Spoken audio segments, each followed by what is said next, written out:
ఇవాళ బంగారం ధర స్వల్పంగా దిగొచ్చే అవకాశం కనిపిస్తోంది. గ్లోబల్ మార్కెట్లో ఔన్స్ గోల్డ్ 2900 దిగువకు పడిపోవడంతో ఆ ప్రభావం మన మార్కెట్లపై కనిపించబోతుందని కమోడిటీ ఎక్స్పర్ట్స్ విశ్లేషిస్తున్నారు. ప్రస్తుతం అంతర్జాతీయ మార్కెట్లో ఔన్స్ గోల్డ్ $10 తగ్గి $2889 గా ఉంది.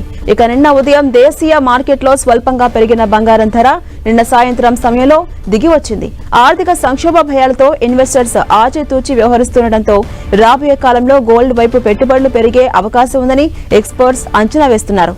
ఈ నెల 4 నుంచి మెక్సికో, కెనడా దిగుమతులపై 25% సుంకాలు విధిస్తూ ఉన్నట్టుగా ప్రకటించిన ట్రంప్ 2 రోజుల తర్వాత ఆ సుంకాలను 4 రోజుల పాటు మినహాయిస్తున్నట్టు ప్రకటించారు. అయితే చైనా వస్తువులను సుంకాల పెంపు కొనసాగడంతో ట్రేడ్ వార్పై భయాలు పెరిగాయి. మరోవైపు ఈ ఏడాది తొలి 2 నెలల్లో చైనా దిగుమతులు కూడా ఊహించని విధంగా తగ్గిపోయాయి.